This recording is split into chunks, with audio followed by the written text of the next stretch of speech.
It appeared that his plans were to drive out of here and then continue driving down Jefferson Avenue, looking to shoot more black people, as he put it, and possibly even go to another store location. 23 past the hour. That was the Buffalo Police Commissioner on how the 18-year-old accused of killing 10 people at a supermarket there on Saturday had plans to keep going if he hadn't been stopped. Incredible. Joe? Let's bring in right now the mayor of Buffalo, New York, Byron Brown. Mayor Brown, thank you so much for being with us. Certainly, we're thinking about you, your city, and our prayers are with you. Tell me, just the shock of this has to be so overwhelming, especially the fact that your people, your town, your community was targeted by somebody not even from Buffalo. He drove over 200 miles to commit this mass murder. Incredibly shocking, very painful, a lot of anger in the community, a lot of grief in the community. When I first got the call when the active shooter situation was ongoing, I was at a T-ball game for my 4-year-old great nephew, his first T-ball game, and I had to rush out to come to the scene. And as I came through the parking lot to get to the police commissioner and the police command center, I passed by bodies laying in the parking lot, covered with a sheet, and you could see blood coming through the sheets. It was a horrific scene. It was unlike anything I had ever seen in my lifetime.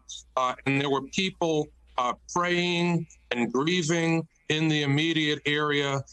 It was something that I never, ever want to see again. And to know that someone who probably had never been to this community traveled into this community from over 3 hours away with the express purpose of killing as many black people as he possibly could. It's just absolutely chilling to know that that kind of hatred, that kind of racism is still prevalent in our country. It is shocking. We've heard family members of some of the victims speak and have just been absolutely blown away by their faith in God, and they're urging others to not descend into hatred because of this racism. But that said, I know this has to be such an extraordinarily trying time for you and your community.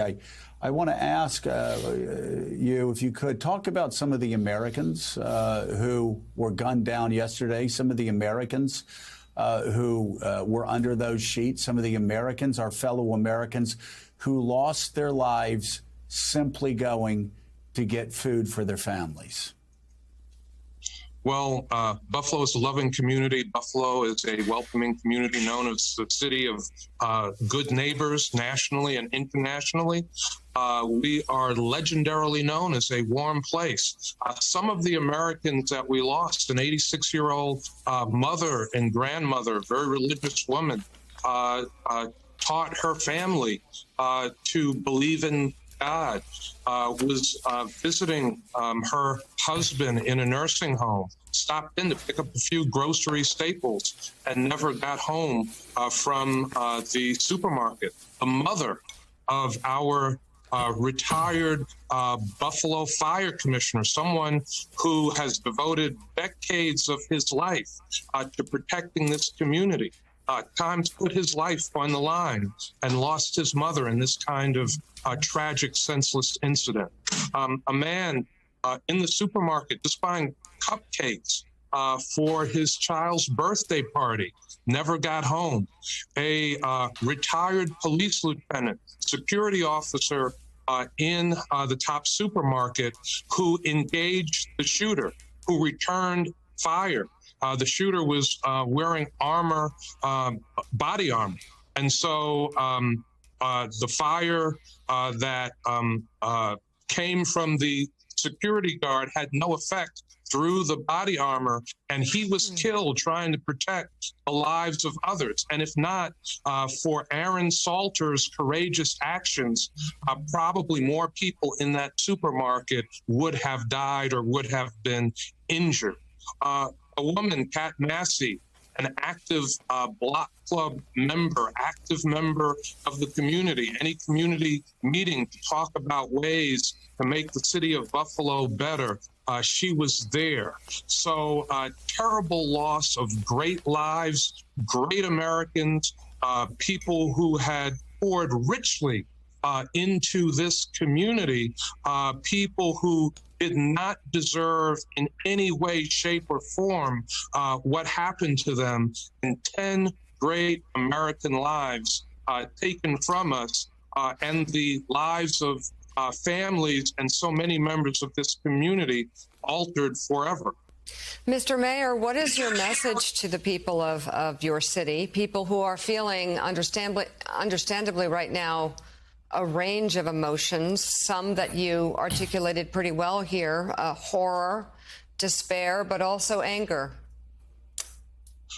My message to the community is that we are a loving community. We are a welcoming community. We must take the time to grieve. I've attended a number of church services on Sunday. That was the universal message of pastors from across the city. Take the time to grieve. Let's wrap our arms around the families of the precious lives that were lost. Let's love each other more. Let's not separate and divide ourselves based on race or religion or geography. Let's continue to stand together as the city of Buffalo. Let's continue to invest in our community and move our community forward. The mayor of Buffalo, Byron Brown, thank you very much for being on with us.